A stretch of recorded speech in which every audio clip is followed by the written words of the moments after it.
ये जो अरबी समुद्र में पहले जो आते थे साइक्लोन्स, वो उनमें काफ़ी बदल हुआ है। पहले इतने बड़े जो स्पीड के साइक्लोन्स पश्चिम किनारे पे हमारे कभी नहीं आ रहे थे, अभी आ रहे हैं। इसके वजह से पिछले 2-3 सालों में ये जो एक निसर्ग करके आया और तौकते करके आया और उनसे बड़ी हानि हुई, तो ये तो ज़रूर हो गया है। और समंदर का भी तापमान बढ़ गया है, उसकी वजह से ये कुछ बदल हो रहे हैं। दूसरा, जो आप कह रहे हैं कि बाढ़ आ रही है, और ज़्यादा तक इस साल भी हमारा जो कोंकण बोलते हैं, और वो वेस्ट कोस्ट महाराष्ट्र का, वो कोंकण में कई जगह बहुत बुरी बाढ़ आई।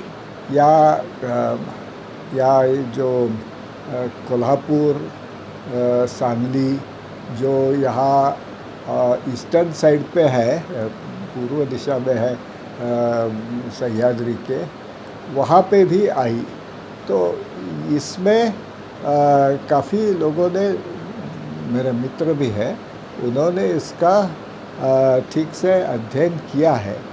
ये तो एक है कि बारिश ज़रूर ज़ोर से आई, मगर दूसरा बहुत महत्व का अंश है, वो बारिश आई, ये एक हो गया, मगर पहाड़ में जो रास्ते बनाए और उसके रास्तों के लिए, या जो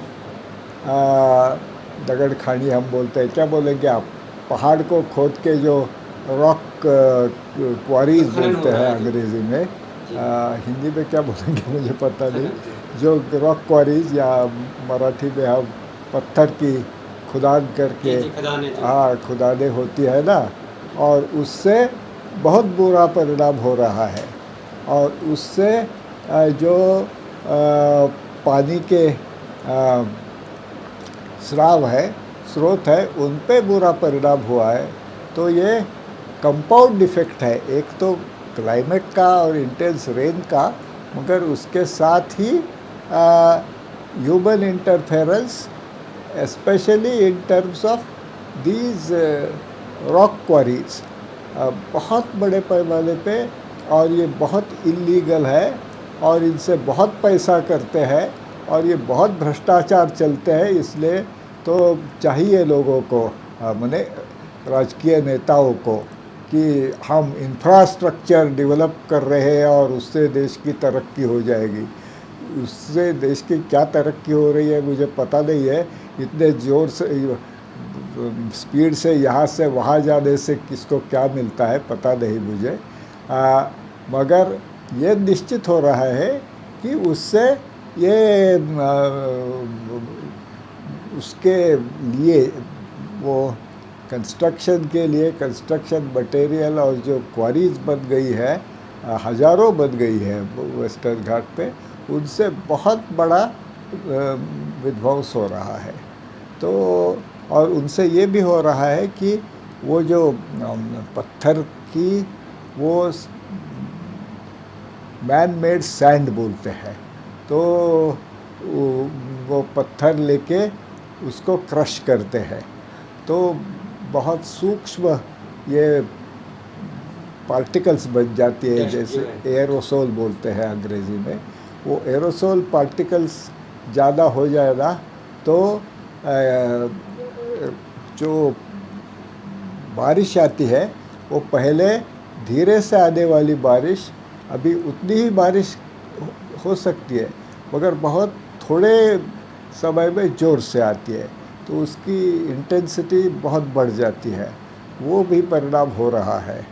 तो इसकी वजह से ये जो इंफ्रास्ट्रक्चर डेवलपमेंट के नाम से बड़े पैमाने पे ऐसी चीज़ें हो रही है, उससे समस्या है। दूसरा, जो पानी के जो स्रोत जा रहे हैं, उनको कंस्ट्रक्शंस जो बड़ी बड़ी हो रही है सभी जगह, उनसे बहुत बैरियर्स होते हैं। और यहाँ पे भी है वो, देखिए आप वहाँ अभी बन गई है कुछ 7-8 मंजिल की, जी तो जी। वहाँ जाकर आप देखें, वहाँ से एक बहुत अच्छा स्ट्रीम आ रहा था। उन्होंने उसको पूरा कंक्रीटाइज करके पूरा उसको बंद कर दिया है, तो फिर पानी यहाँ वहाँ बह जाता है ना, और बहुत हानि होती है। तो ये जो सब धनिकों के लिए, पैसे वालों के लिए, ये जो सभी जगह बहुत बड़े प्रमाण में, मात्रा में ये बन रहे हैं ना बिल्डिंग्स, जी वो उनसे काफ़ी हानि हो रही है, क्योंकि वो पानी के स्रोतों को हानि दे पहुंचाते हैं। तो ये कोंकण में भी जो बाढ़ वगैरह आ गई, वहाँ पे लोगों ने भी देखा है। और जहाँ समुंदर के पास जो मैंग्रोव स्वाम्प्स बोलते हैं, उन पर ऐसी लोगों के लिए बिल्डिंग्स आ गई, क्योंकि वो तो अट्रैक्टिव है लोकेशन। और वहाँ तो मुफ्त में ज़मीन पर एनक्रोच करके वो बिल्डर्स बनाते हैं। ये सब हो रहा है। बीच कल्चर जो है। हाँ हाँ। तो इसके वजह से ये कई कंपाउंडेड इफ़ेक्ट्स है। वैसा ही कोंकण रेलवे जो है, वो कोंकण रेलवे की वजह से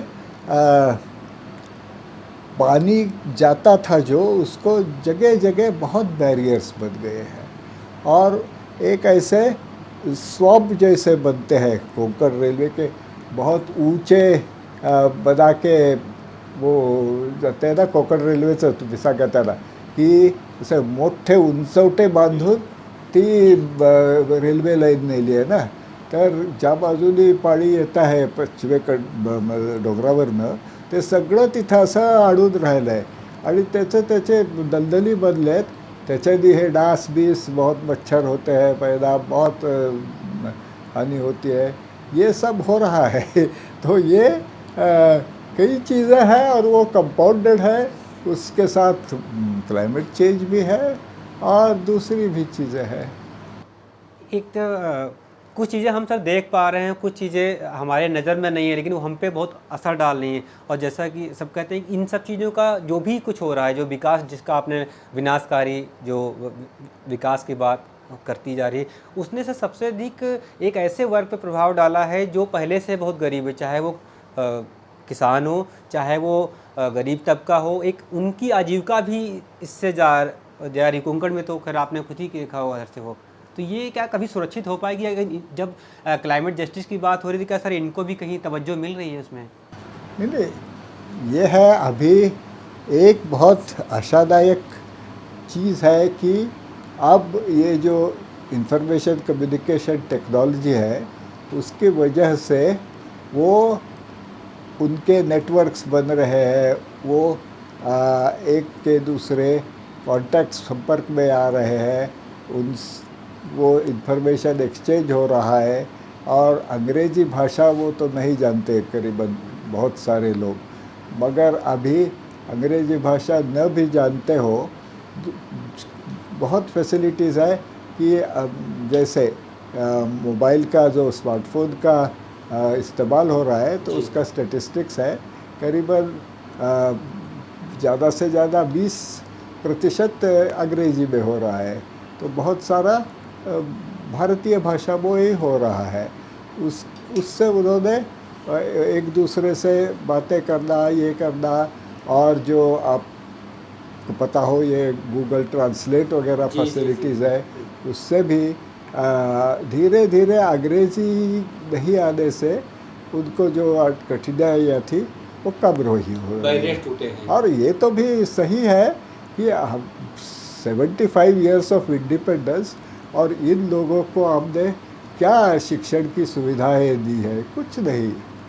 बहुत ही बुरी शिक्षण की सुविधाएं उनको पहुंच रही है। हम बातें करते हैं कि आईआईटी जेईई में ऊपर का नंबर आए, और जो पैसे वाले पैसे करते हैं वो बैजू आप देखते होंगे, वो इनके लिए सब है। शिक्षण जो सामान्य लोगों के लिए कुछ नहीं मिल रहा है। और वो क्या आईआईटी और II all India institute of medical sciences में तो कौन जाने वाले हैं, उनमें से कई जाएंगे लाखों में दो चार, मगर सामान्य लोगों के लिए इसका कुछ फ़ायदा नहीं है। और यही सब शिक्षण की ओर जा रहा है। ये सही बड़ी बहुत समस्याएं हैं, मगर अभी ये आधुनिक इंफॉर्मेशन कम्युनिकेशन टेक्नोलॉजी से ये बैरियर्स कम होते हुए थे। कुछ उनके लिए संगठित होके आवाज़ उठाने की संभावनाएं आ रही है, देखेंगे। सर एक आखिरी इस मुद्दे से जुड़ा हुआ सवाल, आप जैसे विशेषज्ञ जिन्होंने अपना पूरा जीवन परिस्थिति के लिए, इकोलॉजी के लिए, जल ज़मीन के लगाया, वो लोग लगातार इस बात के लिए मना कर रहे हैं, मनाही कर रहे हैं, किसी भी देश के हों, कि बड़े निर्माण ना हों, बड़े डैम ना बनाए जाएँ, बिजली के लिए उस तरह ना बनाए जाएँ, लेकिन चार धाम परियोजनाएँ भी हो रही हैं और भी बहुत जगह कई जगह हिमाचल जो एरिया खासकर है, उत्तराखंड है, वहाँ छोटी-छोटी बिजली परियोजनाएँ हो रही हैं, कहीं पे कोयला खदान चल रहा है। इन सब के लिए क्या, जब हम सर क्लाइमेट जस्टिस इन सब की बात करते हैं, क्या सर भारत ने कुछ आप लोगों की बातों को मतलब समझा या कुछ तैयार हो रहा है इसके लिए? नहीं नहीं नहीं, ये लोगों तक बातें पहुंचानी चाहिए। ये नेताओं से बातें पहुंचने का सवाल ही नहीं है, वो सुनना नहीं चाहते हैं। लोगों तक पहुंचानी चाहिए। तो मैं जैसा कह रहा हूँ कि इसके बारे में मैं ज़रूर लिखता हूँ, और केवल अंग्रेज़ी में नहीं, अंग्रेज़ी में भी लिखता हूँ, मगर भारतीय भाषाओं में लिखता हूँ। और इस विषय पर ही अभी मैंने जो लिखा है, तो केरल में लोग बहुत चाहते हैं समझना इसको। तो एक मेरी किताब, पूरी किताब तैयार हुई है, और वो केरल में तो उसका मलयालम भाषा में अभी प्रकाशन भी हो रहा है, लोग पढ़ रहे हैं। तो लोगों तक पहुंच जाए तो कई समय लगेगा, असर होगा।